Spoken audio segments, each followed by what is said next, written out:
So the face of poverty has changed significantly because not only do we now have people that we know have cycled in and out of poverty, we have these other people that are into poverty because they lost their job, right? And so these people look different because they're highly educated and they have robust work histories.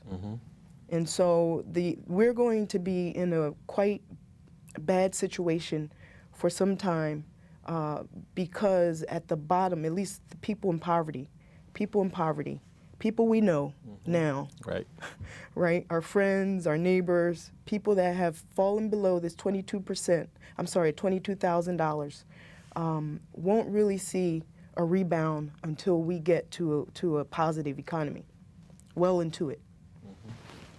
Mr. Scott, what do you think some of the largest challenges are facing the homeless on the street? Well, I mean, certainly affordable housing is a major issue. And then, I can talk about issues of safety and, and individuals trying to get benefits that they need. But certainly, I think affordable housing is probably one of the most trying issues that we have, especially in this area when I look at Los Angeles. So if I use a different example, if I look at downtown again, where we're located, if you go back and look at the 1970s, late 70s, almost 40 years ago or more, there were 15,000 units of affordable housing just downtown. 15,000 units of affordable housing. If you look at the numbers now, we have about 6,000 units of affordable housing. So even though our city government is doing more to create more affordable housing, the net result of that still does not compare to the numbers that we lost, if that makes sense. So are we creating more? So over the last 2 years, over the last 4 years, the mayor talks about 1,000 new affordable housing units have come on board. Right. But you got to understand, we had 15. We lost so many. That 1,000, okay, maybe we're at, I don't know what the numbers are, but maybe we're at 7,000 now. So you still have 8,000 gap of affordable housing units. So that's an issue. So we can see that. So we see the reduction in affordable housing. We see a rise in homelessness and poverty, and even going back to people who do have jobs. Most people are one paycheck away from homelessness. Even the people who do have jobs. And even though they talk about the recession coming back and there's a recovery, but when you look at the number of jobs, there hasn't been a robust number of jobs that have opened up for people. Even though the economy is coming back, job increase didn't come along with that. So when you look at all those issues, it just becomes complicated. Very complicated. Yeah. Mr. Weinroth, as an executive director of a food bank, are there any cases of hunger that really stick out in your mind? They all stick out. We give out on-site maybe 200 boxes to 200 families every day, and not including the homeless recipients. And I can't say that one sticks out because they all matter.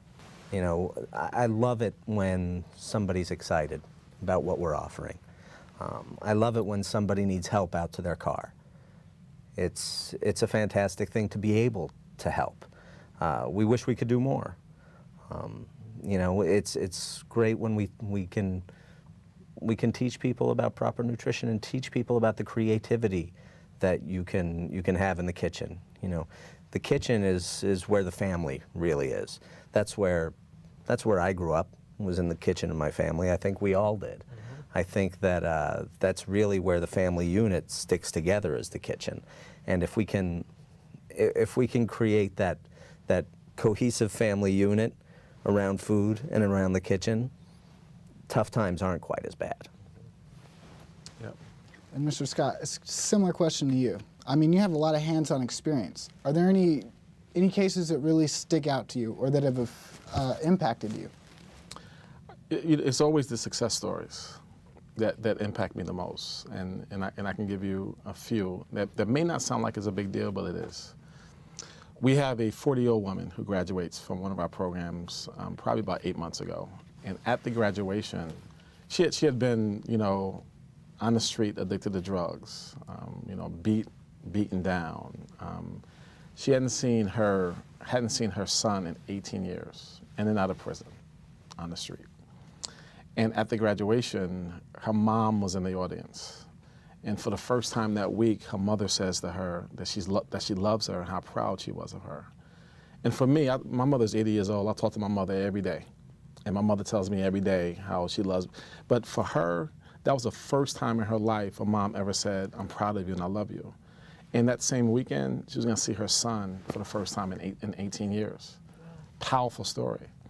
And other stories, like one of the requirements for the Weinroth Center, once we help people get into the program, they do get a job, they're required to save 75% of their funds.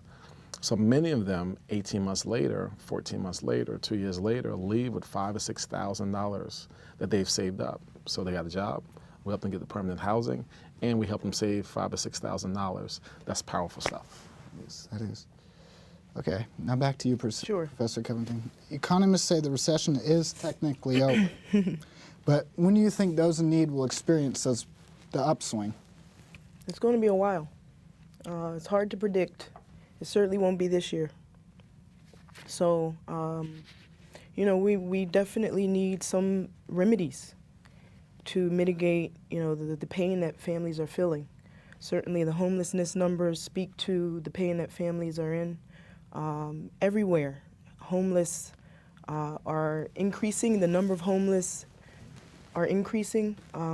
Big cities across the U.S., the homeless, there's reports in Boston, across the U.S. and certainly in Los Angeles. And also with respect to the need for affordable housing is Section 8, one case in point is what happened in Atlanta, right? So they opened, generally these rolls are really long, right? There's waiting lists. And they reopened the rolls so people could sign up. And there were more people than they could handle. So there was unrest because people weren't getting served, et cetera. So the demand is very, the demand is outrageous right now, right? And clearly families are in need, and it's not just poor families. It's not just the poorest of the poor. Certainly the poorest of the poor need help, but we've gotten people that have fell out of the middle class that need help as well. So we have a wide spectrum of needs out there, and they won't be addressed this year. Hopefully we will get some remedies by next year. Certainly the political spectrum, the political landscape with regards to whether we'll see more support for the poor coming through federal legislation and or state legislation. Most states are strapped, right, because we don't have money, right, to do these kinds of programs. And so, families are really going to be feeling it. How about homelessness? Do you see the numbers declining as the economy improves?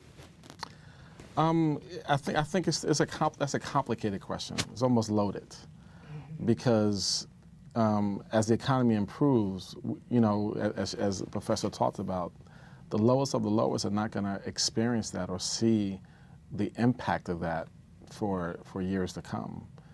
And right now, right now the Interagency on Homelessness, the federal government, has a 10-year plan to eradicate homelessness throughout the country, and I think the plan is ambitious, but I think it's doable. But it all starts out with creating affordable housing. I'd like to thank all of our guests today. My pleasure. Thank you very much. I'm Greg Donnell. You've been watching On Point.